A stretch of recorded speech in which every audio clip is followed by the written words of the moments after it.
हम सब कभी ना कभी तो बीमार पड़ते ही हैं, है ना? लेकिन क्या आपने सोचा है कि हर बीमारी एक जैसी होती है? आज हम इंसानी बीमारियों के दो सबसे बड़े परिवारों के बारे में बात करने वाले हैं।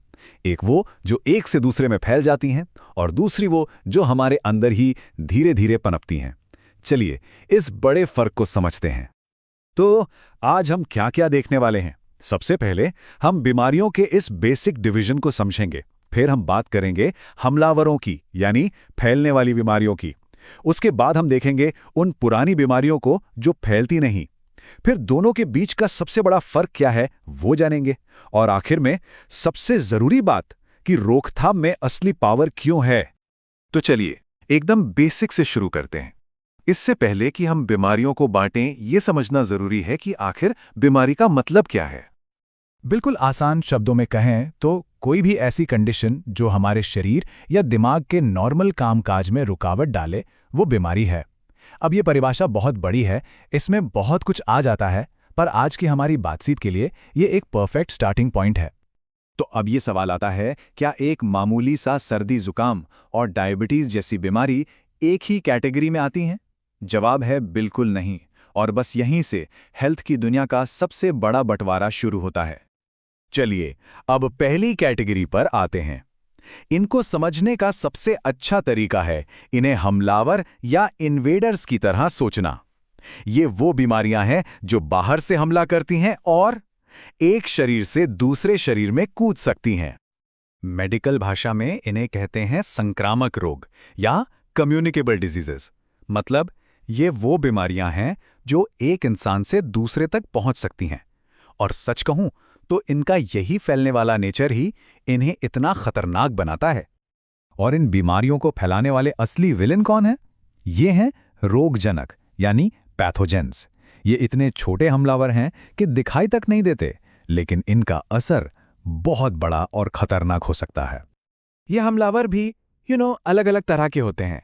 सबसे पहले हैं बैक्टीरिया। ये छोटे छोटे जीव टीबी या हैजा जैसी बीमारियां फैलाते हैं। फिर आते हैं वायरस। कोविड-19, एड्स, फ्लू, इन सब के पीछे यही होते हैं। और ये बहुत स्मार्ट होते हैं। जिंदा रहने और अपनी गिनती बढ़ाने के लिए ये हमारे ही शरीर के सेल्स को हाईजैक कर लेते हैं। कुछ बीमारियां फंगस यानी कवक से भी होती हैं, जैसे कि दाद या एथलीट्स फुट, जो एक इंसान से दूसरे में टच होने से भी फैल सकते हैं। और लिस्ट में आखिरी हैं प्रोटोजोआ। ये मलेरिया जैसी जानलेवा बीमारी के लिए जिम्मेदार हैं, जिसे, जैसा कि हम जानते हैं, मच्छर फैलाते हैं।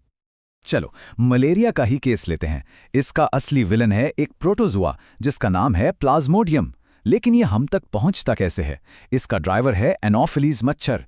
जब ये मच्छर काटता है तो ठंड लगकर तेज बुखार और सिरदर्द जैसे लक्षण दिखते हैं।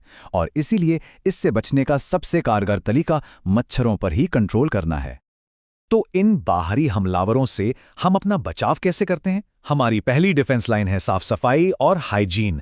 हमारा सबसे मजबूत कवच है वैक्सीनेशन। और हमारी रणनीति, मच्छरों जैसे बीमारी फैलाने वाले कीड़ों पर कंट्रोल करना और जो बीमार हैं उन्हें आइसोलेट करना, ताकि ये चेन यहीं टूट जाए। चलिए अब कहानी का दूसरा हिस्सा देखते हैं। अब हम बात करेंगे उन बीमारियों की जो बाहर से हमला नहीं करती, बल्कि ये तो अक्सर हमारे शरीर के अंदर ही धीरे धीरे चुपचाप विकसित होती हैं।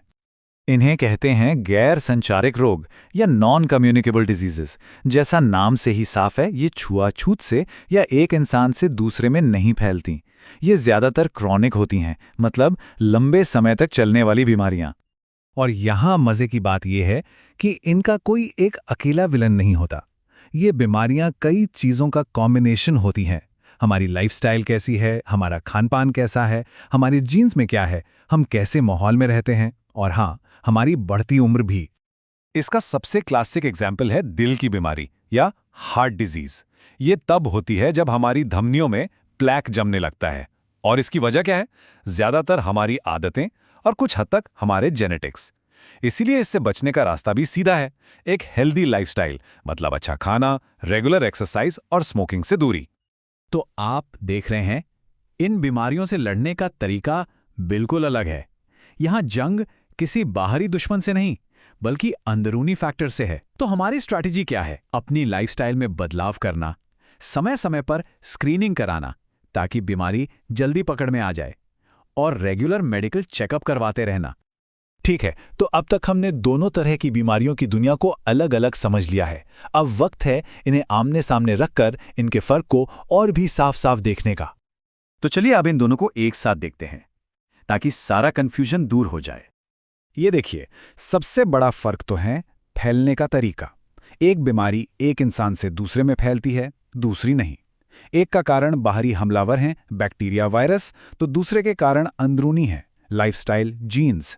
एक बीमारी अक्सर अचानक आती है, जबकि दूसरी धीरे धीरे शरीर में बनती है। और इसीलिए जैसा कि आप देख सकते हैं, दोनों से बचने के तरीके भी एकदम अलग हैं।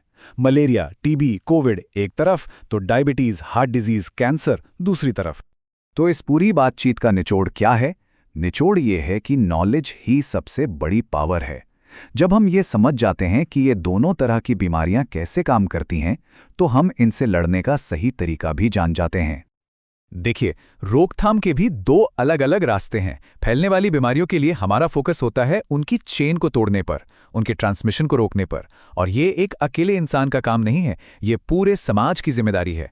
वहीं दूसरी तरफ जो बीमारियां फैलती नहीं, उनसे बचने के लिए हमें अपने रिस्क फैक्टर्स को मैनेज करना होता है। ये ज़्यादातर एक पर्सनल लड़ाई है जिसमें सही सपोर्ट की ज़रूरत पड़ती है। तो मैं आपको एक सवाल के साथ छोड़कर जा रहा हूं। अब जब हम ये फर्क जान गए हैं, तो क्या इससे हमारे अपने स्वास्थ्य और हमारे समाज के स्वास्थ्य को देखने का नजरिया बदलता है? यह सोचना बहुत जरूरी है कि कौन सी लड़ाई हमें एक साथ मिलकर लड़नी है और कौन सी लड़ाई हर किसी को अपने लेवल पे लड़नी होगी। इस बारे में जरूर सोचिएगा।